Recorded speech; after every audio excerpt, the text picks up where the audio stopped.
Khamenei साहब को जब मैं याद करता हूं तो उनका एक वीडियो मेरे सामने अक्सर आता है जिसमें एक बहुत छोटा सा, ये बच्चा जिस उम्र का है, इस उम्र का एक बच्चा उनके पास जाता है। पर्शियन में है, जाहिर है ईरान का है तो पर्शियन में वीडियो है, अंग्रेजी में उसके सबटाइटल्स है। तो वो बच्चा जाता है और कहता है, आगा मैं शहीद होना चाहता हूं। तो बड़े प्यार से खामनेई साहब उससे बात करते हैं, उसके सिर पे हाथ रख के, अभी नहीं, पढ़ो लिखो, साइंटिस्ट बनो, मुल्क की खदमत करो, उसके बाद जब मेरी उम्र के हो जाना तब शहादत की बात करना। ये बात मुझे क्यों बार बार याद आती है, मैं लगातार मौलाना साहब लोगों को सुन रहा था और ये बात मुझे बार बार क्यों याद आती है। अगर ईरान ने अपने मुल्क में सिर्फ मौलाना बनाए होते, जैसा उसके बारे में कहा जा रहा था कि सिर्फ दीन की तालीम दी होती, सारे लोग सिर्फ कुरान पढ़ रहे होते, सारे लोग सिर्फ हाफिज बन रहे होते, सारे लोग मस्जिदों में रहते पूरे टाइम, कॉलेज नहीं होते, स्कूल नहीं होते, मिसाइलें बनाने के लिए साइंटिस्ट नहीं होते और वो बच्चे बचपन से ही वही सब कुछ बन रहे होते जो दुनिया समझ रही थी, तो ईरान एक घंटे भी अमेरिका के सामने नहीं टिक पाता। एक घंटे भी नहीं टिक पाता। मैं बता रहा हूं, थोड़ी बहुत नॉलेज मुझे है डिप्लोमेसी की और बाकी सारी चीजों की जो मैं आप लोगों से अपने चैनल पर शेयर करता रहता हूं। ईरान क्यों टिका, इस बात को समझना चाहिए कि ईरान इसलिए टिका कि जब दुनिया यह कह रही थी कि इस देश को तो सिर्फ मौलाना चला रहे हैं, इस देश में तो सिर्फ दीनी तालीम दी जा रही है, इस देश में तो सिर्फ और सिर्फ कट्टरतापन पाई जा रही है, उस समय ईरान के अंदर एक खूबसूरत सोसाइटी बनाने की कोशिश भी हो रही थी। उस समय ईरान के अंदर जो औरतें थी वो मिसाइल बना भी रही थी, जहाज बना भी रही थी और जहाज चलाना भी सीख रही थी। कितने लोग यहां पे जानते हैं कि ईरान के जो पायलट्स हैं उसमें 30% महिलाएं हैं, यानी अगर 100 पायलट हैं तो 30 औरतें हैं उसमें। अगर 100 साइंटिस्ट हैं तो उसमें 70 महिलाएं हैं, सॉरी 100 अगर डॉक्टर्स हैं तो उसमें 70 महिलाएं हैं, 100 अगर इंजीनियर्स हैं तो उसमें 65 से ज्यादा औरतें हैं। क्या यह सिर्फ और सिर्फ दीनी तालीम से मुमकिन था? इसलिए ईरान को समझने की कोशिश करनी पड़ेगी और ईरान को समझना आज सबके लिए बहुत जरूरी है। मैं उस पर आऊंगा। दूसरी बात, बार बार ये बात कही जाती है, जयपुर में मैं था, उसके पहले भी कहीं था, जयपुर में तो डॉक्टर इलाही साहब भी थे जो सुप्रीम लीडर के रिप्रेजेंटेटिव हैं और भी काफी सारे लोग थे। बार बार कई लोग आके कहते हैं कि ये इस्लाम की लड़ाई है। मेरा सवाल है, अगर ये इस्लाम की लड़ाई है तो अशोक कुमार पांडे यहां पे क्या कर रहा है? मेरा इस्लाम से कोई लेना देना नहीं और मुझे इसमें कोई शर्म भी नहीं, क्यों होना चाहिए मेरा? मैं एक हिंदू घर में पैदा हुआ हूं, ब्राह्मण हूं मैं, तो मेरा इस्लाम की लड़ाई से क्या लेना देना? मेरा यहूदों से क्या दिक्कत, मुझे ज़ायनिस्टों से क्या दिक्कत? नेतन्याहू मेरा कोई नुकसान नहीं कर रहा, हिंदुस्तान तक आ ही नहीं पाएगा, तो मुझे इसमें ईरान के साथ क्यों खड़ा होना चाहिए? और जब मैं ये बात कह रहा हूं तो कुछ एग्जांपल्स आपको दे देता हूं। ईरान के साथ सबसे ताकत के साथ कौन खड़ा रहा शुरू से लेकर आखिर तक? आखिर अभी आया नहीं है, आएगा आखिर, लेकिन कौन खड़ा रहा? रशिया और चाइना। चाइना एक एथिस्ट कंट्री है जो कोई धर्म नहीं मानता, ना हिंदू ना इस्लाम, कोई धर्म नहीं मानता। रशिया एक एथिस्ट कंट्री था, आप चाहें तो उसको क्रिश्चियन कंट्री कह लें, इस्लामिक तो नहीं कह सकते, किसी भी हाल में नहीं कह सकते। रशिया के, अरे ईरान के लिए इस समय सबसे शानदार अगर कहीं से बयान आ रहे हैं तो कहां से आ रहे हैं? स्पेन से आ रहे हैं। स्पेन एक क्रिश्चियन कंट्री है। और भी एग्जांपल मैं आपको दे सकता हूं। और रहबर मुअज्जम के ऊपर जब अटैक हुआ है तो उनका पता ठिकाना इजराइल और अमेरिका को कैसे मिला और कहां से मिला, किस रडार से मिला? वो मिला यूएई के रडार से। यूएई की इस्लामिक कंट्री है। ईरान के ऊपर जो हमले हो रहे थे वो किन बेसिस से हो रहे थे? जॉर्डन से हमले हो रहे थे, वो हमले कतर से हो रहे थे, वो हमले बहरीन से हो रहे थे, वो हमले सऊदी अरबिया से हो रहे थे। और ईरान को आतंकवादी कौन कह रहा था उस वक्त? यूएई के लोग कह रहे थे आतंकवादी। ट्वीट्स हैं और ऐसे वैसे लोग नहीं है, हिंदुस्तान नहीं है कि हम कुछ भी ट्वीट कर ले, हालांकि अब हमारा हिंदुस्तान भी वैसा नहीं रह गया, ये दर्द है, अब हम भी ट्वीट के चलते गिरफ्तार हो सकते हैं। लेकिन यूएई तो खैर आप जानते हैं कि अगर वहां के शासक ना चाहें तो कोई ट्वीट भी नहीं कर सकता। जो लोग ट्वीट कर रहे थे वो बेहद करीबी लोग थे। जब पता यह चला कि समझौते की बात हो रही है तो सबसे ज्यादा बेचैन कौन हुआ?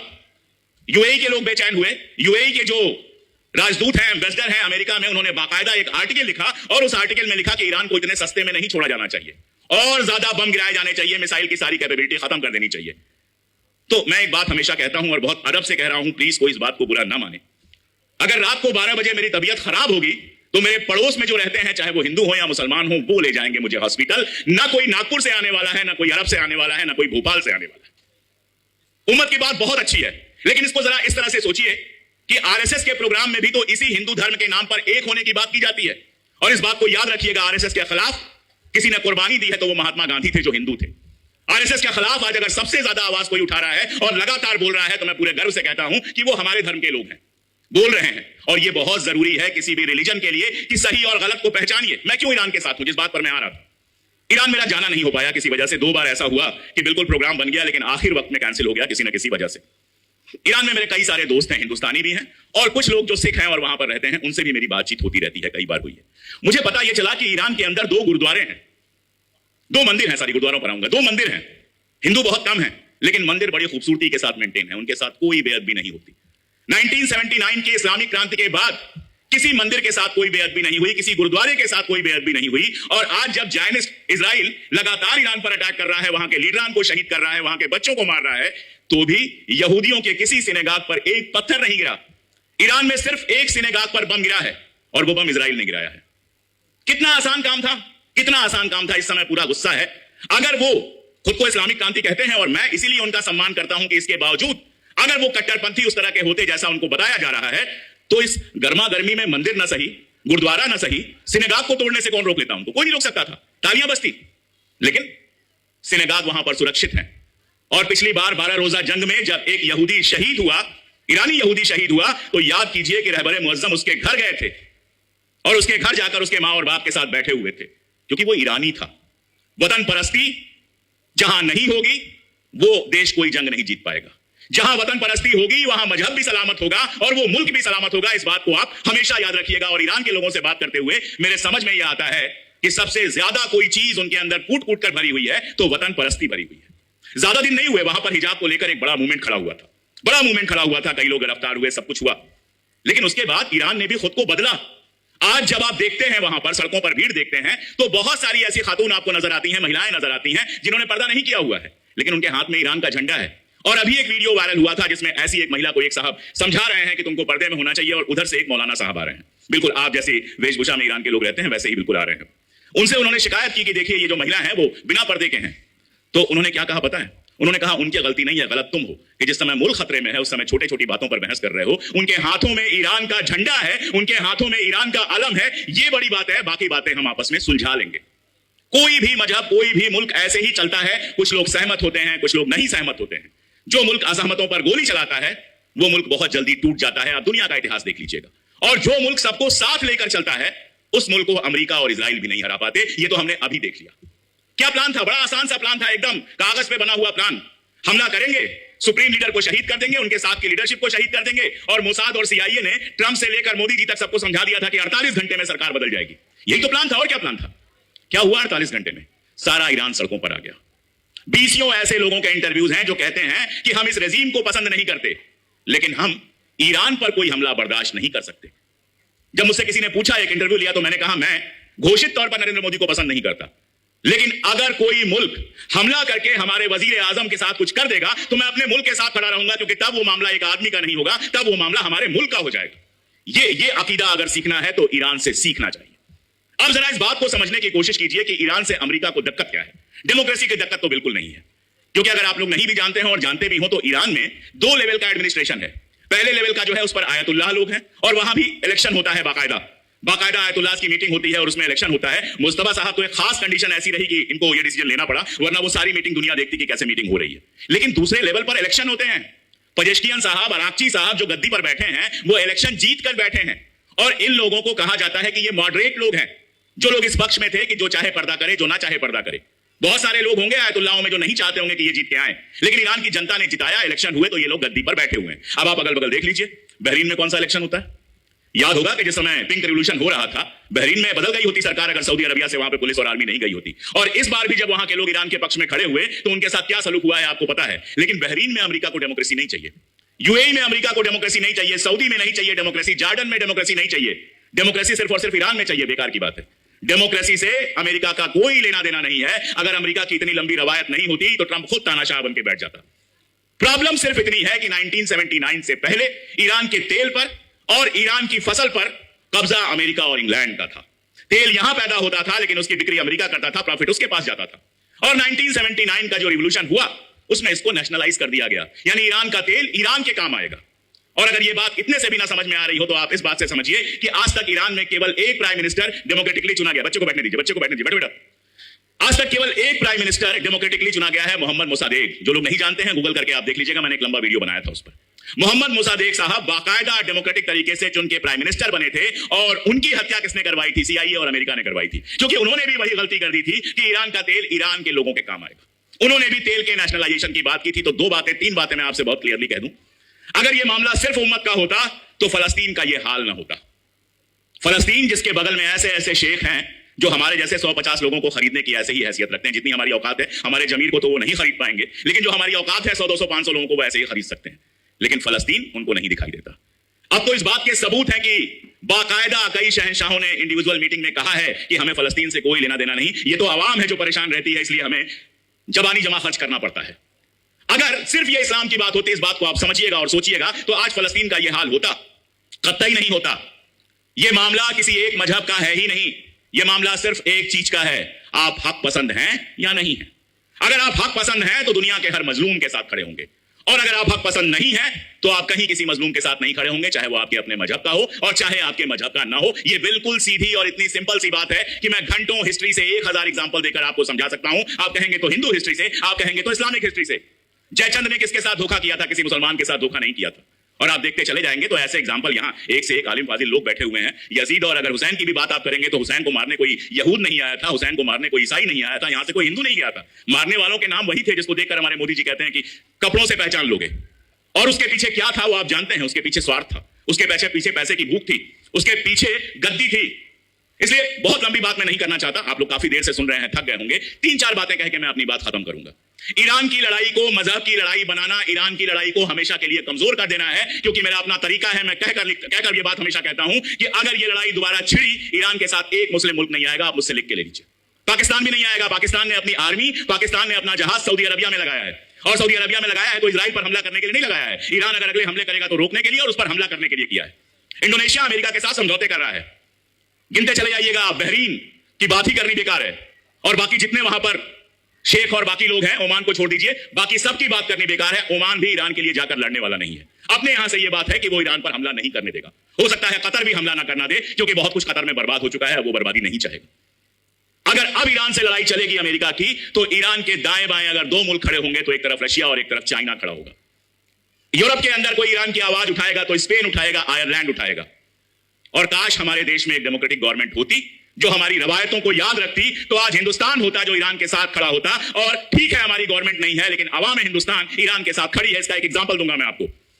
जब ईरान की एम्बेसी ने दिल्ली में वो रजिस्टर रखा कि आइए और खामनेई साहब की शान में जो कुछ लिखना चाहते हैं वो लिखिए, आप जाइएगा ईरान की एम्बेसी, खासतौर पर जो कल्चरल सेंटर है वहां जाइएगा और वहां किसी से पूछिएगा कि कितने हिंदू आए, कितने मुसलमान आए, वो आपको कहेंगे जितने हिंदू आए उतने ही मुसलमान है। लाइनें लगी हुई थी हिंदुओं की।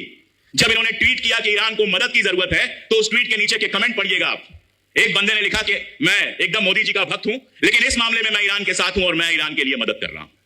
क्योंकि मैं हमेशा कहता हूं कि हम 2 पुराने कल्चर हैं। जो मुल्क 250 साल पहले पैदा हुए, उन्होंने तो दूसरों की लाश पर मुल्क बनाया है, तो उन्हें सिर्फ लूटना आता है। शहादत की बात शिया इस्लाम में तो बताने की जरूरत ही नहीं है, लेकिन आप देखिए ना, शहादत हर पुरानी सभ्यता का वैल्यू होता है। आप हमारे यहां बलिदान को देखिए हिंदू धर्म में। भगत सिंह की हम बहुत इज्जत करते हैं। भगत सिंह कोई जंग जीत नहीं पाए थे, 23 साल की उम्र में फांसी पर चढ़ गए थे। उस शहादत को हम ऐसे तमाम लोगों से ज्यादा इज्जत देते हैं जो 100 साल की जिंदगी पाते हैं। महात्मा गांधी जैसे खामनेई साहब ने यह चुना कि मैं अपना घर नहीं छोड़ूंगा। अगर ईरान की जनता के लिए बंकर नहीं है, अगर ईरान की आवाम उनके बमों के सामने सेफ नहीं है, उसकी हिफाजत नहीं है, तो खामनेई की भी कोई हिफाजत नहीं होनी चाहिए। ये उन्होंने चुना। वो जानते थे कि हमला हो सकता है और उस एक शहादत ने पूरे ईरान को एक कर दिया। यही काम 1948 में महात्मा गांधी ने किया था। मैंने महात्मा गांधी की हत्या पर रिसर्च किया है, मेरी किताब है, और मैंने ये पाया कि महात्मा गांधी जानते थे कि मेरी हत्या होने वाली है। एक बार पहले भी अटैक हो चुका था और उन्होंने चुना खुद को शहीद होना। और आप देखिए, जिस दिन महात्मा गांधी मारे गए हैं उसके पहले तक हिंदू मुसलमान दंगे हो रहे थे, और जिस दिन महात्मा गांधी मार दिए जाते हैं, शहीद हो जाते हैं, इस देश में हिंदू और मुसलमान दोनों के आंसू मिल जाते हैं, दंगे खत्म हो जाते हैं। तो बलिदान और शहादत उनकी वैल्यू हो सकती है जिनके पास कोई कल्चर है, जिनके पास कोई तहजीब है, जिनके पास कोई संस्कृति है, जिनके पास कोई माजी है, जिनके पास कोई इतिहास है। जिनके पास सिर्फ लूट है, उनके लिए जिंदगी का हासिल उनके बैंक का बैलेंस है।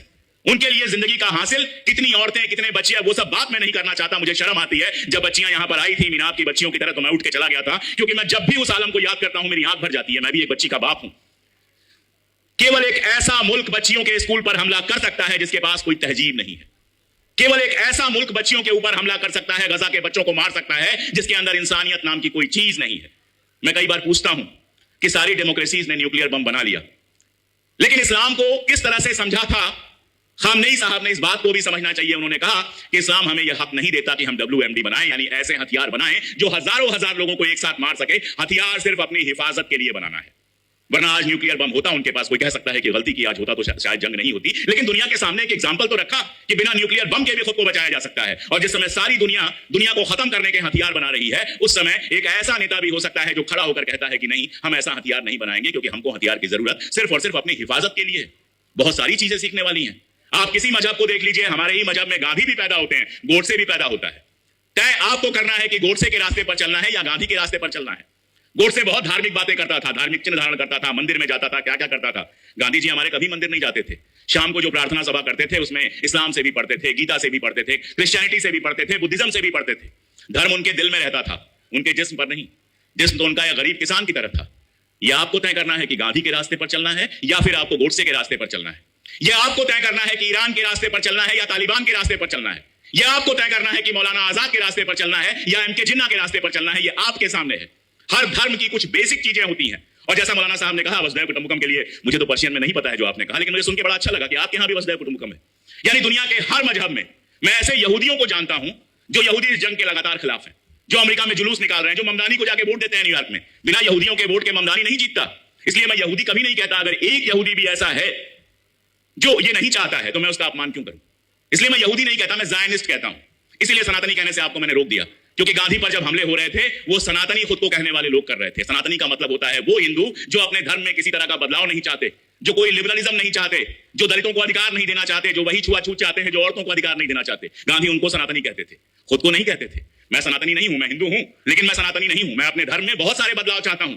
मैं चाहता हूं मेरा धर्म ऐसा हो कि दुनिया के हर इंसान को गले लगाए, हर हक के साथ खड़ा हो, और जहां हक के ऊपर हमला हो वहां कभी शामिल ना हो। मेरे लिए मेरे धर्म का मतलब यह है। मेरे लिए मेरे धर्म का मतलब यह है कि मेरे बच्चे धर्म घर में सीखें, लेकिन स्कूल में इंजीनियरिंग सीखें, मेडिकल सीखें, साइंस सीखें, सब कुछ सीखें और शानदार तरीके से सर उठा के जीना सीखें, जहां बराबरी हो, जहां इक्वालिटी हो और जहां हक के लिए खड़े होने की हिम्मत हो। अगर यह नहीं है तो मेरे लिए सारे धर्म ग्रंथ, सारी बड़ी बड़ी बातें किसी बात के लिए, किसी को खास मानी नहीं रखती। क्योंकि धर्म इंसान के लिए होता, इंसान धर्म के लिए नहीं होता, धर्म इंसान के। धर्म का मतलब हमारे यहां क्या गया है, धार्यः इति धर्मः। जो धारण करने लायक है वो धर्म है, जिसको तुम अपने साथ रख सकते हो वो धर्म है। और रखने लायक चीज तो हक के साथ ही खड़ा होना है ना।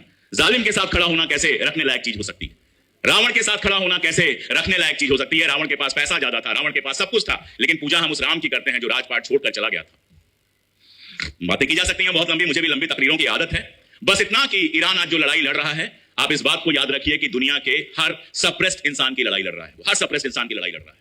वो गजा की लड़ाई भी लड़ रहा है, वो वेनेजुएला की लड़ाई भी लड़ रहा है, जहां के राष्ट्रपति को उठा ले जाया जाता है।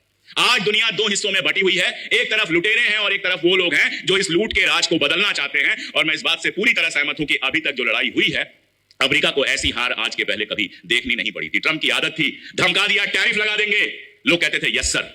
धमका दिया उठा लेंगे, उठा लेते थे, दुनिया खामोश रहती थी। ग्रीनलैंड ले लेंगे, ये ले लेंगे, वो ले लेंगे। अरे भाई, जो तुम्हारे पास अपना है उसको तो संभाल लो। तुमसे अपना घर संभल नहीं रहा है, तुम्हें बगल के घर पे कब्जा करना है, इस पे कब्जा करना है, उस पे कब्जा करना है। उसकी इस आदत को लगाम किसी ने लगाया तो ईरान ने लगाया। और एक और आखिरी बात कहता हूं, हम कलर्ड लोग हैं। कलर्ड मतलब हम व्हाइट नहीं हैं, जैसे जैसे अमेरिका और इंग्लैंड और बाकी सारी जगहों पर एक ही रंग के लोग होते हैं। हम कलर्ड लोग हैं। पता नहीं आप लोगों में से कितने लोगों को पता है कि ईरान के एक इलाके के लोगों को आप देखेंगे तो वो अफ्रीका जैसे लगेंगे। वैसे लोग भी वहां पर हैं ईरान में। ईरान हमारे हिंदुस्तान की तरह ही बड़ा देश है और अलग अलग लैंग्वेज, अलग अलग धर्म, अलग अलग तरह के लोग वहां पर हैं। तो हमने बरसों बरस अंग्रेजों, फ्रेंच लोगों, जर्मनों और बाकी सबकी गुलामी देखी है, और इसीलिए हमारे मन में उनके लिए एक बेसिक चिढ़ है। हम इस बात की तारीफ करते हैं कि साइंस और बाकी चीजों में उन्होंने बहुत कुछ किया, लेकिन हम ये भी जानते हैं कि इनकी निगाह हमेशा हमारी जमीन, हमारे माल और हमारे मुल्क पर रहती है। और इसीलिए ईरान के साथ खड़ा होना हमारा नैतिक कर्तव्य है, मॉरल ड्यूटी है, हमारी हिस्टोरिकल ड्यूटी है और हमारी इंसानी ड्यूटी है। हो सकता है मजहबी ड्यूटी भी हो, लेकिन मेरे लिए तो कम से कम सिर्फ ये 3 ड्यूटीज हैं। और अगर इन 3 ड्यूटीज के साथ लोग खड़े होंगे तो जिस तरह आज दुनिया भर में ईरान के साथ लोग खड़े हैं, ये नंबर्स लगातार बढ़ते जाएंगे और इसका असर आप देखिएगा ईरान के अंदर भी देखा जाएगा। लगातार कहा जा रहा है नए लोग आए हैं और कट्टरपंथी हैं। अरे कट्टरपंथी है तो क्या करेंगे भाई, सबको टोपा पहना देंगे? अरे जो नए लोग आए हैं वो मुसीबत में से निकल के आए हैं, और ये देखा है उन्होंने कि मुसीबत के वक्त में पूरा मुल्क हर तरह की अपने बीच की जो दिक्कत